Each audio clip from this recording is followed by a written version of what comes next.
Selamat datang di channel Belajar Ukulele.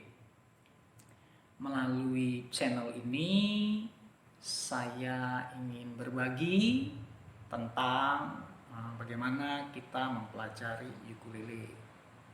Ukulele ini nama lainnya keroncong ya. Mungkin kita pernah dengar istilah keroncong jadi sama, cuman di dalam nanti video-video berikutnya kita akan gunakan saja kata istilahnya ukulele. Nah, kenapa kita memilih belajar ukulele? Ada alasannya tentunya ya. Kenapa kita pilih? Pertama, alat musik ini dia praktis, kecil, mungil, sehingga bisa dipelajari oleh anak-anak kecil. Nah, seperti itu ya. Jadi yang jarinya kecil bisa, jadi sampai dewasa bisa. Dan kemudian keunggulan alat musik ukulele ini, dia bisa bermain akord. Berarti bisa mengiringi untuk menyanyi.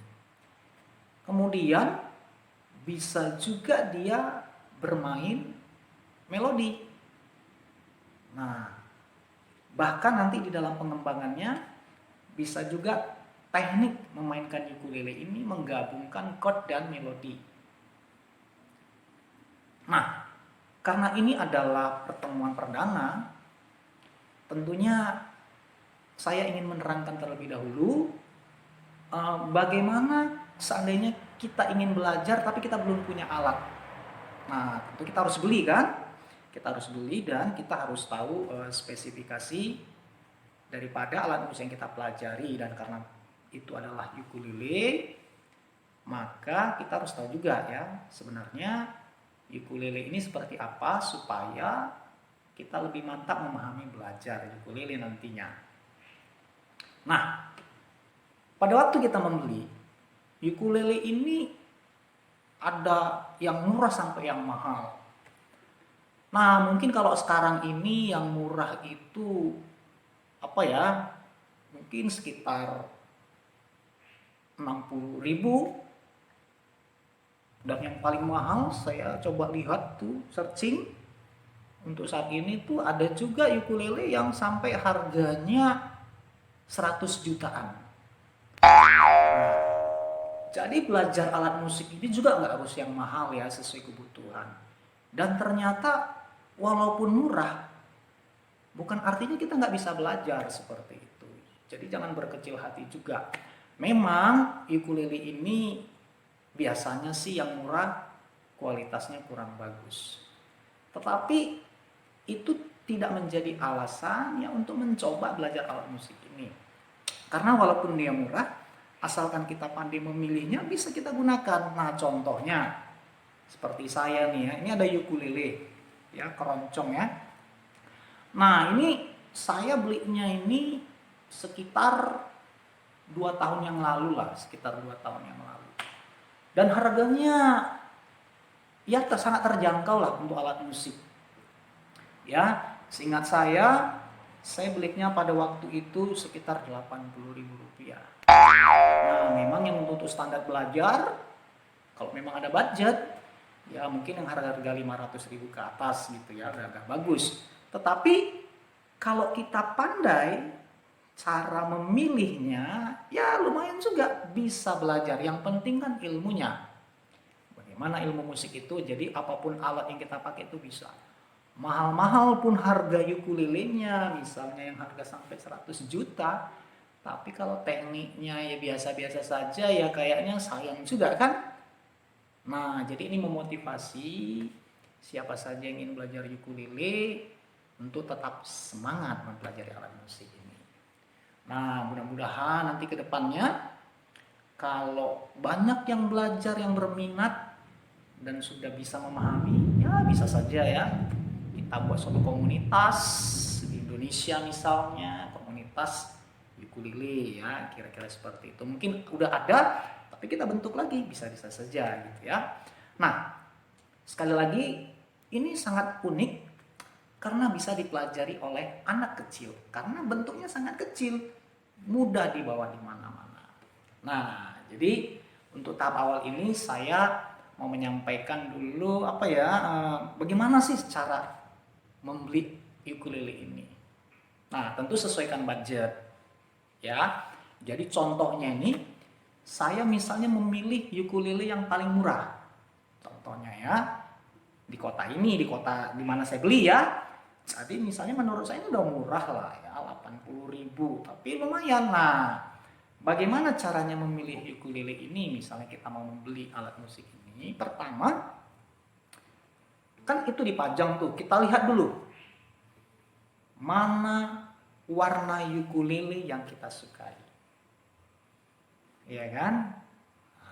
Setelah itu kita ambil, kalau saya kita cek dulu ya kondisi fisiknya. Nah, jadi misalnya nih ukulele ini ada namanya kepalanya, ini lehernya, ini badannya. Nah, pertama kita lihat dulu tampilan fisiknya. Catnya mulus nggak? Lihat, ini hampir 2 tahun yang lalu, ya kan? Nah, kira-kira seperti ini. Nah, saya biasanya lihat itu dulu, body dulu, tampilan. Ya, harga-harga murah meriah, tetapi sebisa mungkin cacatnya sedikit, ya kan? Oke. Nah, setelah itu kita lihat, setelah bodinya kita lihat nih tunernya, ada nggak dia berkarat, ya kan? Nah, kalau bisa sih ya yang agak bagus kita pilih. Jadi tampilan fisik dulu, jadi enak kelihatannya. Nah, setelah itu baru kita menyetelnya, kira-kira layak nggak gitar ini kita beli? Apakah dia bagus nggak nanti waktu kita beli, waktu kita ingin nyanyi-nyanyi, kira-kira seperti itu. Karena harganya kan murah. Biasanya murah itu resikonya ya kadang-kadang sih kurang bagus pada waktu dia kita mainkan pada fret-fret yang agak tinggi. Nah, itu kelemahannya. Tapi kalau kita misalnya bisa memilihnya dan tahu, wah ini bisa dipakai dengan harga yang relatif murah, nggak masalah juga. Namanya kita ingin menghibur diri ya dengan ya sesuai budget lah yang mungkin kita miliki. Nah, setelah itu kita tes senar apanya nih, ukulelenya ini, kira-kira dia bagus nggak suaranya. Nah, kalau saya sih menganjurkan tes suaranya dengan tangga nada. Ya, istilahnya nada do, re, mi, fa, sol, la, si, do. Kira-kira suaranya bagus apa enggak? Nah, kalau dia nggak bagus, berarti ya jangan diambil deh. Walaupun murah, ya kan? Sayang. Nah, jadi istilahnya kita tes satu-satu senarnya. Kira-kira tangganannya bagus enggak? Nah, kalau itu udah bagus, ya biasanya sih oke, kita untuk ambil ya. Contohnya misalnya nih. Jadi kalau ukulele ini ya itu dia ada 4 senar atau 4 tali. Nah, ngitungnya dari bawah nih, dari bawah. Senar 1, senar 2, senar nomor 3 dan senar nomor 4. Ya kan? Dan masing-masing senar ini ada namanya. Dia punya nama dan kita harus tahu itu. Jadi misalnya kalau senar paling tinggi nih, yang atas namanya senar G. Ya, ini senar G. Kemudian yang tali 3 itu namanya senar C. Kemudian yang tali 2 itu namanya senar E. Nah, yang paling bawah nih, tali 1 namanya senar A. Itu dulu yang harus kita tahu. Nah, setelah posisinya sudah seperti itu, ya, atau kira-kira seperti itu, baru kita tes. Apakah waktu kita memainkan tangga nada itu suaranya kira-kira memenuhi kriteria atau tidak? Kalau memenuhi, wah lumayan ya, dengan harga yang murah kita bisa dapatkan ya untuk belajar ukulele misalnya. Nah, contohnya misalnya nih, saya mulai nanti mindsetnya, istilahnya ini ada kolom ya, ini kolom 1, kolom 2, kolom 3 dan seterusnya. Jadi misalnya saya ambil aja dulu mulai dari kolom 1, tali 1. Jadi misalnya kita udah tertarik nih warnanya, wah bagus deh, karat-karatnya sedikit, wah harganya juga murah, tinggal kita setel ya. Nah contohnya seperti ini. Nah ini saya anggap nada do. Nah, kita tes.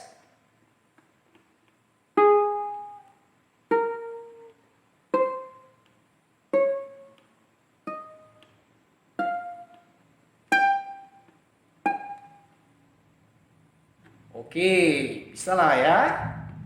Kita coba yang senar nomor 2.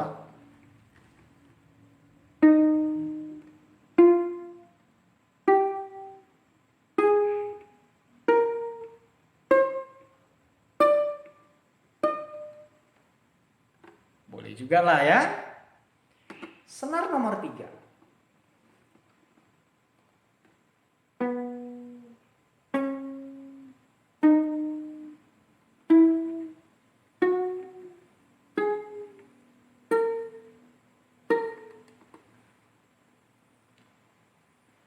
Nah, kemudian senar nomor 4.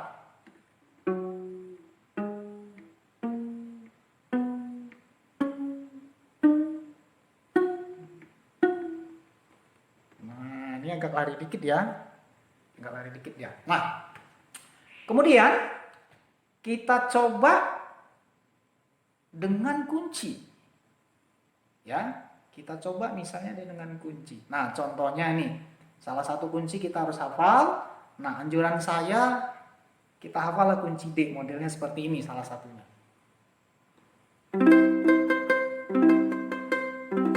Nah, kita dengar karakternya. Kemudian coba kita sorong di mana saja.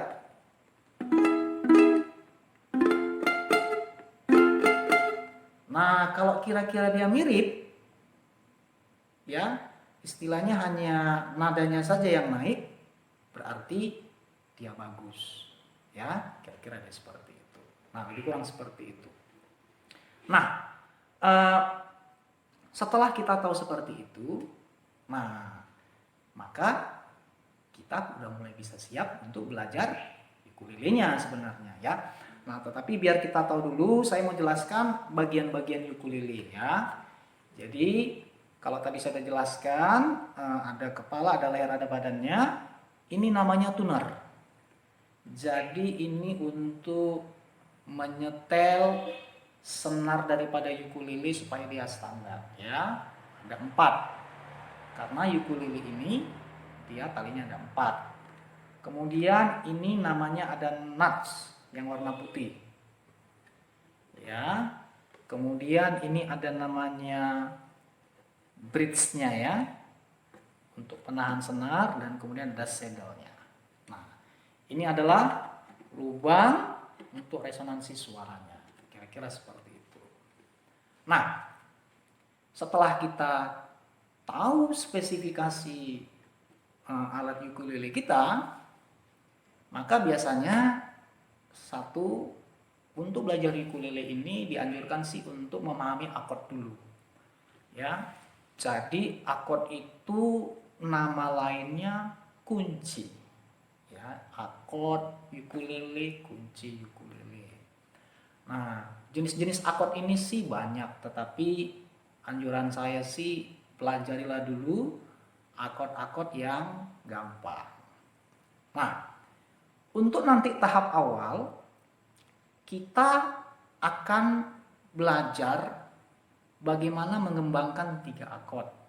Jadi untuk video hari ini saya coba menunjukkan saja dulu 3 kunci ya. 3 kunci daripada ukulele dan bisa coba dihafal lah, dipelajari. Nah, misalnya nih kunci C. Kalau dia kunci C, itu yang kita pencet itu kolom ketiga tali 1. Jadi ini kan ada namanya kolom nih, kolom 1, 2, 3, 4, 5 ya. Jadi ini ada fret-fretnya. Ya, ini ada fret-fretnya. Nah, jadi kalau dia kunci C, dia tali 1 kolom 3 kita pencet, yang tali berikutnya tidak dipencet, kira-kira ada seperti ini. Ya kan? Kemudian ada lagi namanya kunci F. Nah, kalau kunci F bentuknya seperti ini. Tali 1 tidak kita pencet, tali 2 kita pencet, tali 3 tidak kita pencet, tali 4 kolom kedua kita pencet atau kita tekan. Ya. Kemudian satu lagi ada namanya kunci G. Nah, kunci G itu yang dipencet adalah tali 1 kolom 2. Kemudian tali 2 kolom 3. Kemudian tali 3 kolom 2. Ini dia. Nah, kira-kira seperti itu. Nah, dengan 3 kunci ini, maka kita udah bisa menyanyi sebenarnya ya. Oke, nah saya coba menyanyikan satu lagu. Sekilas saja saya coba nyanyikan dengan 3 kunci yang saya beritahu tadi.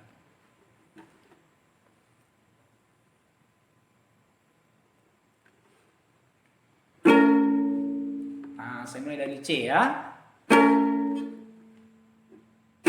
Kapan-kapan kita berjumpa lagi. Kapan-kapan kita bersama lagi. Mungkin lusa atau di lain hari.